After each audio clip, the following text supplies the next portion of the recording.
Hello, career TV में आप सभी लोगों का हार्दिक स्वागत है। इस समय हम संधि पढ़ रहे हैं, तो संधि का भाग नंबर 1 कल हम पढ़ चुके थे। आज हमारा है भाग नंबर 2।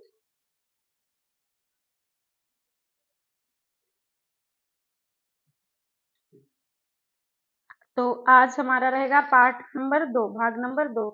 कल हमने स्वर संधि के जो 5 भेद होते हैं उसके 3 भेदों को हमने सीख लिया था। यड़ संधि को गुण संधि को सीखा था, दीर्घ संधि को सीखा था और कौन सी संधि को सीखा था? कल हमने कौन कौन सी दीर्घ संधि सीखी थी? स्वर संधि के अंतर्गत दीर्घ संधि आती है, उसको हमने सीखा था, गुण संधि को सीखा था और वृद्धि संधि को सीखा था। आज जो हमारा स्वर संधि का ही भाग है, भाग नंबर 4, यड़ संधि।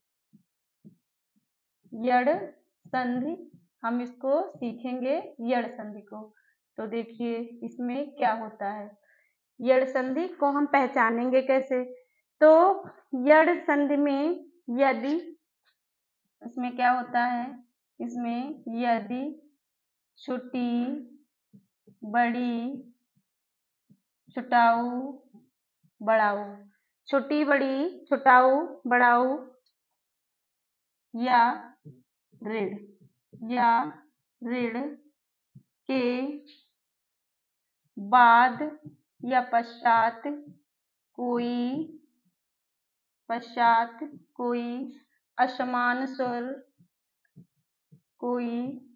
असमान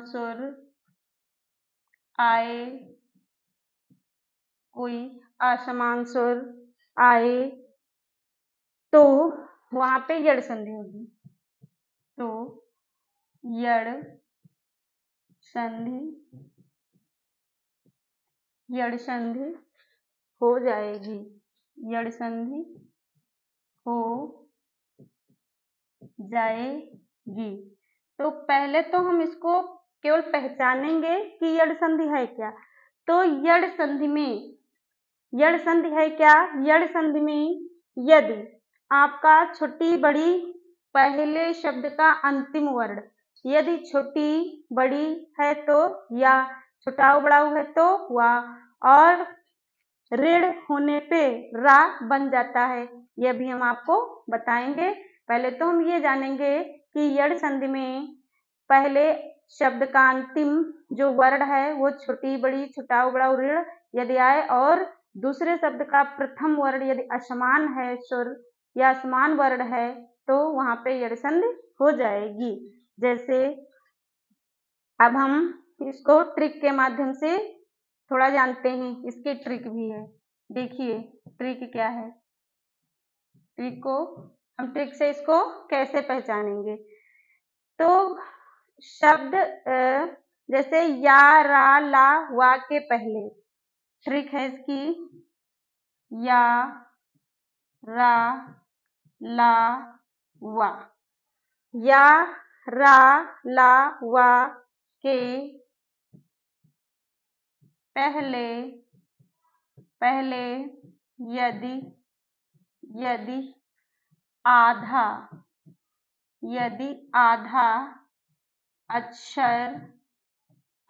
अक्षर आए तो वहां यड़ संधि होती है। तो यड़ संधि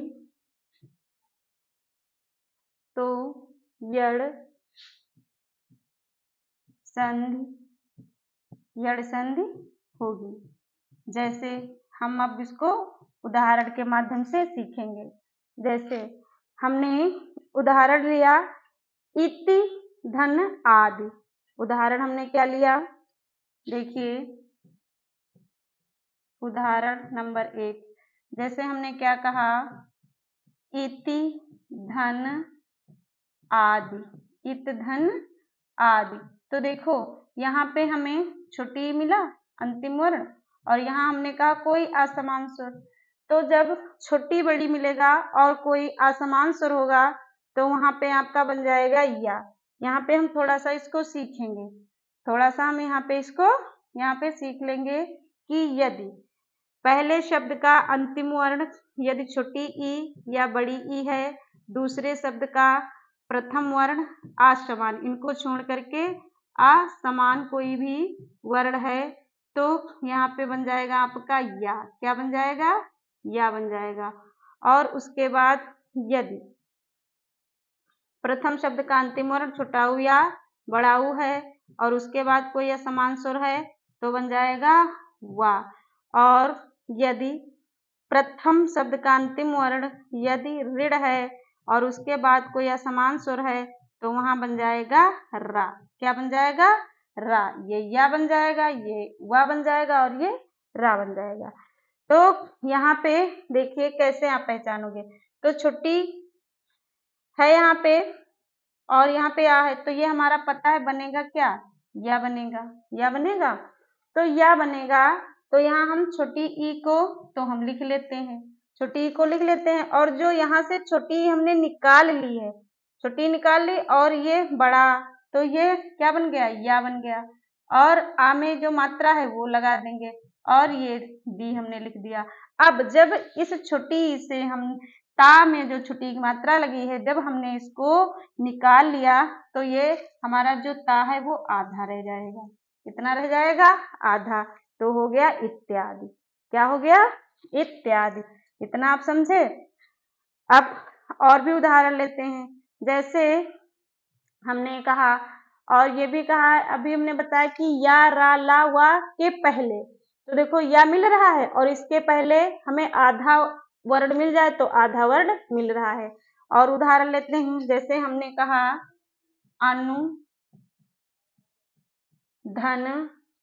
अनुधन आय। क्या कहा हमने? अनुधन आय। तो देखिए यहाँ पे हमको छोटा ऊ यहाँ पे हमने यहाँ निकाल लिया और हमें पता है छोटा ऊ और कोई असमान स्वर तो क्या बनेगा? वा बनेगा। क्या बनेगा? वा बनेगा। तो ये आ तो हमने लिख लिया और ये छोटा ऊ और ये आ बन गया वा बन गया और फिर ये या बचा या। अब जब यहाँ से इस ना से हमने छोटा ऊ की मात्रा निकाल ही ली है तो ये ना हमारा क्या बचा? आधा बच गया। तो क्या हो गया? अन्वय। क्या बन गया? अन्वय। हमने आपको अक्षर कौन से दिए हैं? या रा ला वा जो हमारे अंतस्थ सुर है। इनके पहले यदि हमें आधा अक्षर मिलता है तो वहां पे हमारी यड़ संधि हो जाएगी। तो देखिए यहाँ पे यहाँ आप सीख गए। और उदाहरण लेते हैं इसके, और भी उदाहरण लेते हैं। जैसे हमने कहा मात्र धन आज्ञा। क्या कहा हमने? मात्र धन आज्ञा। तो यहाँ पे हमें पता है कि यहाँ पे ऋण है तो ऋण हमने क्या लिया? निकाल लिया। और यहाँ पे छोटा आ है तो ऋण और छोटा तो ये हमारा रा बन जाएगा। क्या बन जाएगा? रा बन जाएगा। तो फिर हम ये माँ को लिखते हैं, माँ हमने लिख लिया और ये जो हमने ऋण को निकाल लिया तो यहाँ और ये बनेगा क्या? रा बनेगा। क्या बनेगा? रा। तो ये जो हमारा क्या बन जाएगा? मात्राज्ञा। मात्राज्ञा क्योंकि इसमें भी जो है हमारा रा है, मात्राज्ञा ये आपका बन जाएगा। फिर ये हमने संधि अच्छे से समझ ली। अब हम देखते हैं उसके बाद हमारी स्वर संधि की ही एक इसका अंतिम भाग बचा था, उसे कहते हैं अयादि संधि। क्या कहते हैं? अयादि संधि। उसे क्या कहते हैं? अयादि संधि कहते हैं। तो इसे हम क्या कहते हैं? अयादि संधि कहते हैं। क्या कहते हैं? अयादि संधि। तो इसे हम अयादि संधि कहते हैं।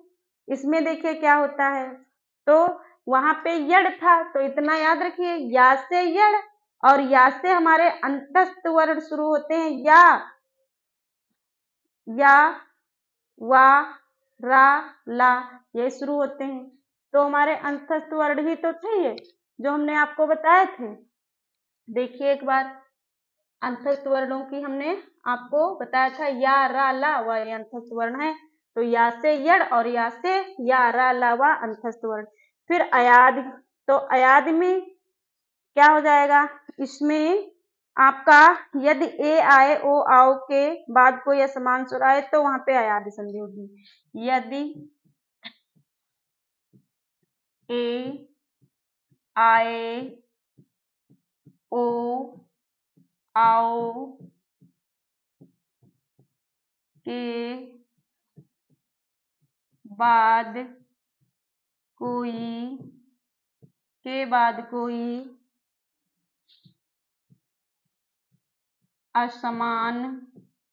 कोई असमान वर्ण आए तो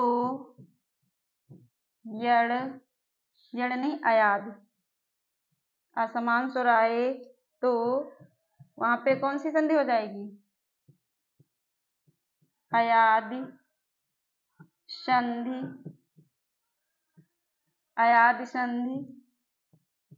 हो जाएगी। क्या हो जाएगी, अयाद संधि हो जाएगी। तो देखिए यहाँ पे हम आपको कुछ बताते हैं, थोड़ा सा सीखिए ट्रिक के माध्यम से। यहाँ पे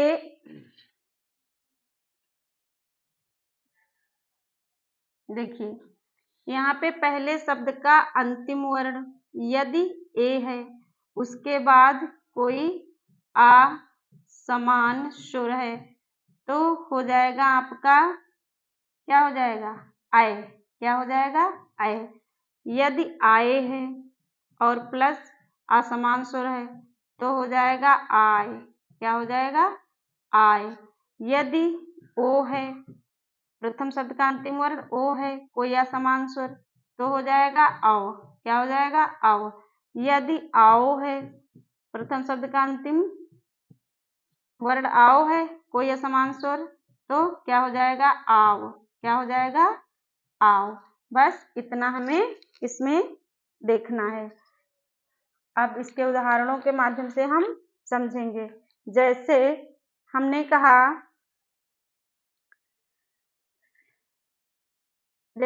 कहा, वे धन अब, वे धन अन, वे धन अन, हमने ये लिया। तो इसको देखिए कैसे, यहाँ पे आपका क्या है, वे धन अन, तो यहाँ पे आपका ए हमने निकाल लिया, ए निकाल लिया, तो ये निकाल लिया और ये यहाँ असमान स्वर तो बनेगा क्या, आय बनेगा। तो बा ये हो गया और ये आय बन जाएगा। क्या बनेगा, आय। तो बै, ये ए और ये या बन गया, यहाँ पे देखो आय बना था तो बैयन क्या हो जाएगा, बयान हो जाएगा। ये हमारा बन जाएगा, आय बन जाएगा। तो बैयन हो गया आपका। और उदाहरण देखते हैं इसी प्रकार से और भी समझते हैं। जैसे हमने कहा नए धन अक, क्या हमने कहा, नए धन अक। तो देखो इसको हम कैसे समझेंगे, देखो यहाँ पे है हमारा आय और है असमान स्वर, तो ये हमको पता है क्या बन जाएगा, बन जाएगा आय। क्या बन जाएगा, आय। तो ना में जब आय निकाल लिया हमने तो खाली ना बचा, और आय और आ मिलके आय बना तो नाय हो गया, और बचा का तो का हमने लगा दिया, नायक हो गया। समझ गए अच्छे से। और भी देख लेते हैं इनके उदाहरणों को। और भी देखिए, जैसे हमने कहा भो धन अन, क्या कहा हमने, भो धन अन। अब देखिए यहाँ कैसे पहचानोगे, यहाँ से आप ओ निकाल लीजिए, ओ निकाल लिया आपने तो खाली बचा क्या, बचा आपका भा। फिर ये ओ और ये आपका असमान स्वर, तो ओ और आ ये बना क्या आपका, ये आपका कौन सा वर्ण बन गया, अव। क्या बन गया, अव। तो ये हो गया भव, और बचा आपका खाली ना हो गया भम। हो गया, समझ गए। और भी देख लीजिए। और देखिए, जैसे हमने कहा पौ धन अन क्या? जैसे हमने कहा पौ धन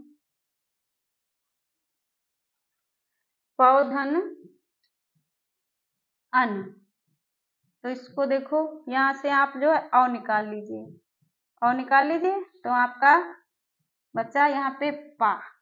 फिर आ ये निकाला तो आपका ये बनेगा क्या? आओ। क्या बनेगा? आओ। तो ये हो गया पाव। इसको आप का कर दीजिए, का। फिर बचा क्या आपका? का बचा तो पावक हो गया। क्या हो गया? पावक। तो ये आपको अच्छे से समझ में आ गई होंगी। इस जो हमारी संधि थी, संधि 3 प्रकार की थी, स्वर संधि, व्यंजन संधि, विसर्ग संधि। स्वर संधि के 5 भाग थे, जिसके प्रत्येक भाग को हमने अच्छे से समझ लिया है। उसमें पहला हमारा था वृद्धि संधि, दीर्घ संधि, यड़ संधि, गुण संधि, अयाद संधि। 5 भागों को हमने अच्छे से क्या किया है? समझ लिया है। तो ये स्वर संधि के सारे भेद हमने पढ़ लिए हैं। अब हम अगली संधि शुरू करेंगे, व्यंजन संधि। कौन सी शुरू करेंगे? व्यंजन संधि। कौन सी संधि है? व्यंजन संधि शुरू करेंगे। तो इसमें देखिए क्या होता है व्यंजन संधि में। तो जब संधि करते समय व्यंजन के साथ, देखिए इसमें क्या होता है, जब संधि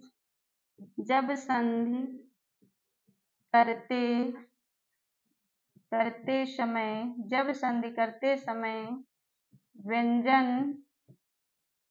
व्यंजन के साथ, जब संधि करते समय व्यंजन के साथ स्वर या कोई व्यंजन के मिलने से, स्वर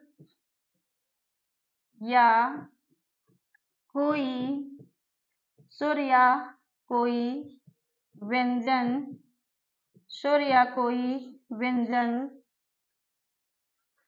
या कोई व्यंजन के मिलने से, स्वर या कोई व्यंजन से व्यंजन के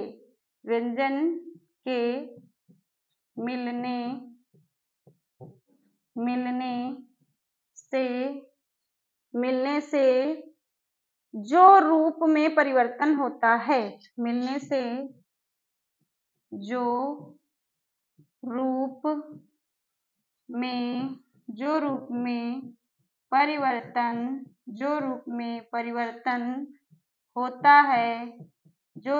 परिवर्तन होता है, तो कौन सी संधि होगी? जो रूप में परिवर्तन होता है तो उसे व्यंजन संधि कहते हैं। उसे व्यंजन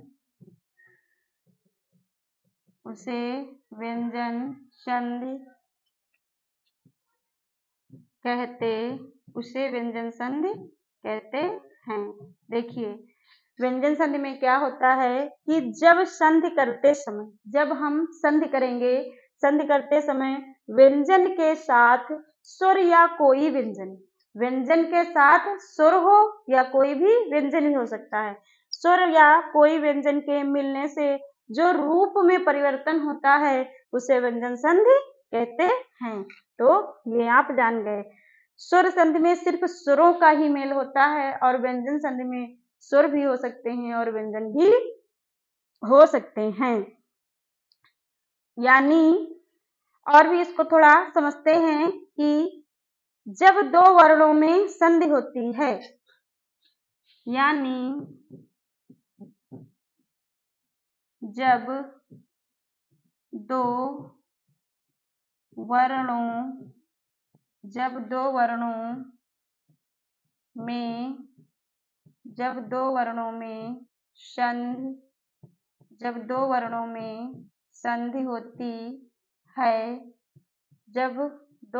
में संधि होती है, तो उनमें से पहला यदि व्यंजन होता है तो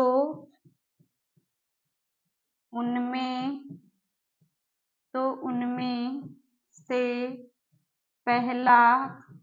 से पहला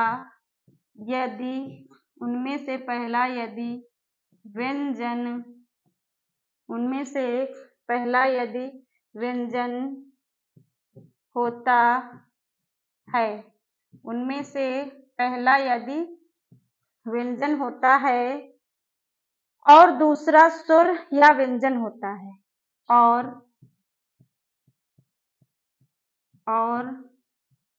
दूसरा वर्ण स्वर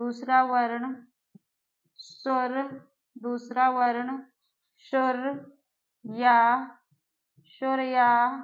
व्यंजन दूसरा वर्ण स्वर या व्यंजन होता है दूसरा वर्ण स्वर या व्यंजन होता है तो उससे हम व्यंजन संधि कहते हैं। तो उसे हम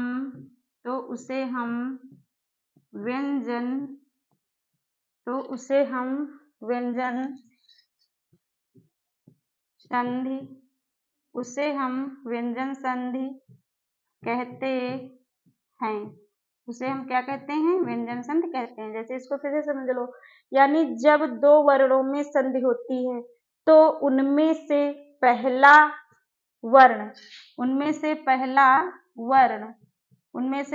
वर्ण यदि व्यंजन होता है और दूसरा वर्ण स्वर या व्यंजन, स्वर भी हो सकता है, पहला वर्ण तो व्यंजन होगा, संधि करने पे शब्द का अंतिम जो वर्ण है, पहले शब्द का अंतिम वर्ण वो व्यंजन होगा, दूसरे शब्द का प्रथम वर्ण स्वर भी हो सकता है और व्यंजन भी हो सकता है, तो उसे हम क्या कहते हैं? उसे हम व्यंजन संधि कहते हैं।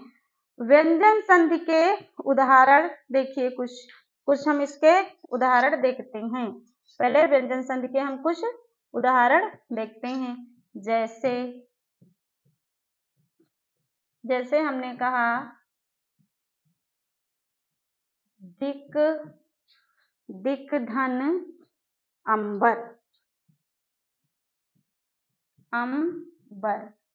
तो यहाँ पे हमको देखना है, सिर्फ देखो दूसरे शब्द का प्रथम वर्ण जो है वो क्या है? यहाँ पे ये व्यंजन है और दूसरे शब्द का प्रथम वर्ण स्वर है, तो ये हमारी संधि कौन सी हुई? ये हमारी संधि हुई व्यंजन संधि। अब इसका क्या हो जाएगा? दिगंबर नियम इसके हम एक एक बताएंगे आपको। दिगंबर हो जाएगा, क्या हो जाएगा? दिगंबर। सिर्फ हम यहाँ अभी समझेंगे कि संधि है क्या। जैसे हमने कहा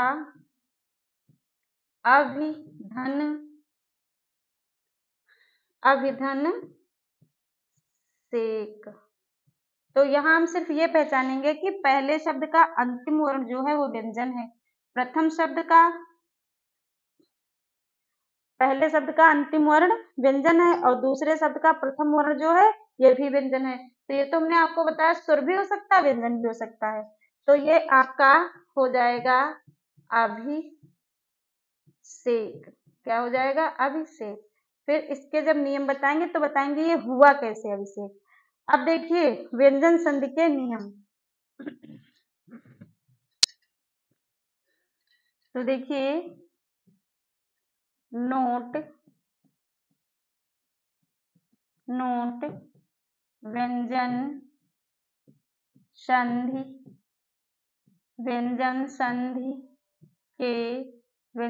के 13 नियम, व्यंजन संधि के 13 नियम होते हैं। व्यंजन संधि के 13 नियम होते हैं। तो व्यंजन संधि के कितने नियम होते हैं? 13 नियम होते हैं। एक एक नियम को हम अच्छे से समझेंगे, एक एक नियम को हम क्या करेंगे? अच्छे से समझेंगे। जैसे नियम नंबर 1,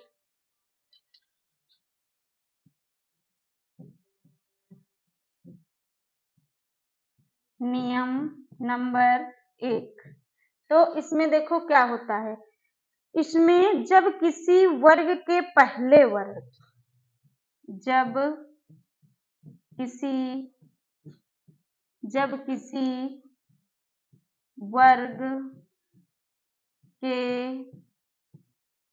जब किसी वर्ग के पहले वर्ण, तो हमारे 5 वर्ग हैं, ये तो हम जानते हैं, और पांचों वर्ग का पहला वर्ण, तो पहले हमारा का वर्ग है तो का वर्ण हो गया। फिर दूसरा हमारा क्या है, चा वर्ग है तो चा हो गया। फिर हमारा टा है, फिर हमारा ता है, चा वर्ग हो गया, का वर्ग हो गया, चा वर्ग हो गया, टा वर्ग हो गया, ता वर्ग हो गया और पा वर्ग हो गया। 5 हमारे हैं ये वर्ग, और पांचों वर्ग के प्रथम वर्ण। का वर्ग का का, चा वर्ग का चा, टा वर्ग का टा, ता वर्ग का ता और पा वर्ग का पा हो गया। तो इसमें यदि आते हैं तो का मेल किसी वर्ग के तीसरे या चौथे वर्ण में, ये यदि आते हैं तो इनका मेल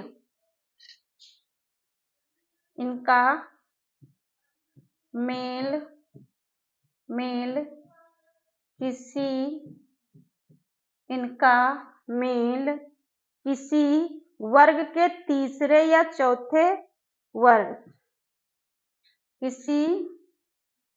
वर्ग, इनका मेल किसी वर्ग के तीसरे या चौथे, किसी वर्ग के तीसरे या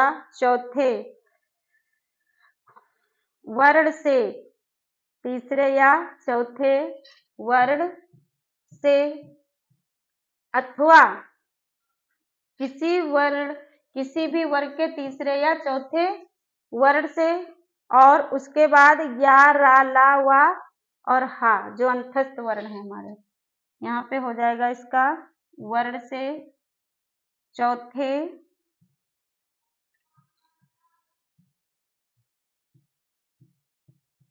वर्ण से, या हमारे अंतस्थ वर्ण जो हैं या, रा, ला, वा, हा, ये जो अंतस्थ वर्ण हमारे हैं हा से या किसी स्वर से हो जाए, हा से या किसी सुर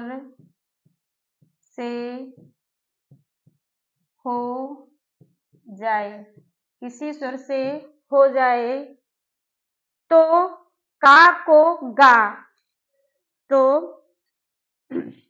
मतलब तात्पर्य है का है आपका ये, अभी देखिए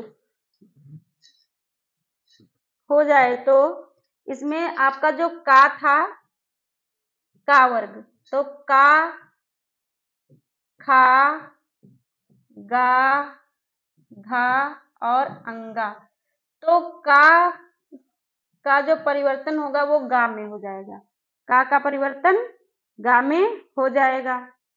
और इसी प्रकार से दूसरा आपका जो वर्ग है चा वर्ग है, तो चा, छा, जा, झा और इया, तो यहाँ जो चा वर्ग है वो उस अपने ही वर्ग के तीसरे वर्ण में परिवर्तित हो जाएगा।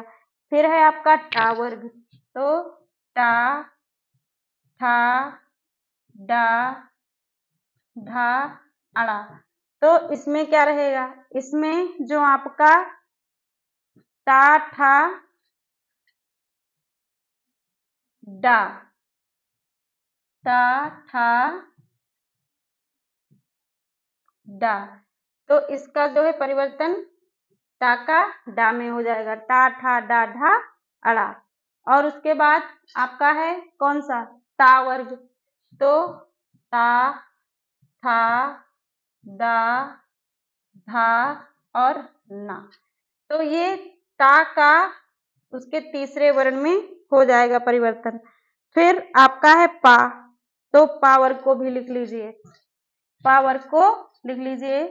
तो पा, फा, बा, भा, मा, तो पा का इसी वर्ग के तीसरे वर्ण में बा में परिवर्तन हो जाएगा। तो जब किसी वर्ग के पहले वर्ण का, चा, टा, ता, पा का मेल किसी वर्ग के तीसरे मतलब अपने ही वर्ग के तीसरे, यहाँ पे थोड़ा सा हम यहाँ पे क्या कहेंगे, अपने ही वर्ग के तीसरे का मेल जो है अपने ही, ठीक, अपने ही वर्ग के तीसरे या चौथे वर्ण से, तीसरे या चौथे वर्ण से या वर्ण से या अंतस्थ वर्ण जो हमारे हैं या, रा, ला, वा, हा से या किसी स्वर से हो जाए, किससे हो जाए, किसी स्वर से। यहाँ पे आपका क्या था, किसी भी स्वर से हो जाए तो क्या होगा वहां पे, इस प्रकार से हमने परिवर्तन बताया है कि अपने ही वर्ग के तीसरे वर्ण में बदल जाएगा, अपने ही वर्ग के तीसरे वर्ण में बदल दिया जाता है। क्या किया जाता है, से हो जाए तो अपने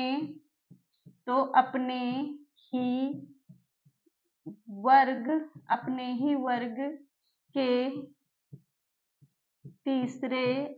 वर्ग के तीसरे वर्ण में बदल जाता है। क्या हो जाता है, बदल जाता है। जैसे अभी हम आपको इसके उदाहरण समझाते हैं। जैसे हमने कहा और भी है, अगर व्यंजन से स्वर मिलता है तो जो स्वर की मात्रा होगी वह हलंत वर्ण में लग जाएगी, लेकिन अगर व्यंजन का मिलन या मेल होता है तो वे हलंत ही रहेंगे। जैसे अब आप उदाहरण के माध्यम से इनको सीखिए। जैसे टा का डा में परिवर्तन, तो हम यहाँ पे उदाहरण ही लेते हैं और आपको बताते हैं। जैसे हमने कहा सट धन आनन, सट धन आनन, तो ये टा है, तो टा का तीसरा वर्ण देखो क्या है, डा है। ये देखो यहाँ पे टा का तीसरा वर्ण डा है, तो ये हो जाएगा हमारा, क्या हो जाएगा, बराबर सडा नन। क्या हो जाएगा, सडा नन, बदल गया यहाँ पे ये टा, और जो है ये टा टा टा ठा डा, ये जो है तीसरे वर्ण में हमने इसका परिवर्तन कर दिया। फिर है आपका सट धन यंत्र, सट धन यंत्र, तो ये देखिए कैसे इसका भी वही हो जाएगा, क्या हो जाएगा, षड यंत्र। क्या हो जाएगा, षड यंत्र। क्या हो गया इसका, षड यंत्र जो है ये टा ठा डा, ये तीसरे वर्ण में बदल गया। फिर आपका है सट दर्शन, सट धन दर्शन, तो यहाँ पे टा है, टा अपने ही वर्ग के तीसरे वर्ण में आ जाएगा, तो क्या हो जाएगा, सड दर्शन। क्या हो जाएगा, सड दर्शन, सड दर्शन हो जाएगा। तो ये आपने यहाँ पे इतना सीखा, और इसी प्रकार से थोड़े से हम और लेते हैं उदाहरण। जैसे हमने कहा जैसे हमने कहा उत धन घाटन, जैसे उदाहरण हमने क्या लिया, उत धन घाटन, तो देखो यहाँ पे ता आया, तो ता का तीसरा वर्ण क्या है, दा, तो दा में ये बदल जाएगा, क्या हो जाएगा, उद, क्या हो जाएगा, उद घाटन। अब यहाँ आधा ता है तो ये दा भी आधा रहेगा, उद, और ये घाटन पूरा हो जाएगा। ठीक, ये आपने सीख लिया। और जैसे हमने कहा पा का बा में परिवर्तन, तो कैसे हो जाएगा, जैसे हमने कहा अप धन ज, अप धन जा, तो पा यहाँ पे है, पा का तीसरे बार पा फा बा में हो जाएगा, तो ये आपका क्या हो जाएगा बा। तो यहाँ जब पा आधा है तो ये बा आधा हो जाएगा अब्ज। ठीक, जब पा आधा है तो बा आधा हो जाएगा। और एक देख लेते हैं, जैसे हमने कहा अप धन जा, क्या हो गया अप धन दा, यहाँ पे कर लो, ये आपका हो जाएगा दा, अप धन दा, दा। तो पा है, पा फा बा, तो जब पा यहाँ पे हलंत युक्त है तो हमने जो है ये बा भी हमारा आधा हो जाएगा और ये दा, तो अब्द हो गया। अब ये जो आपका अब्ज है, तो अब्ज, अब्ज माने होता है कमल, अब्ज माने कमल होता है, और अब्द माने होता है बादल, अब्द माने बादल होता है। तो इतना हमने सीखा।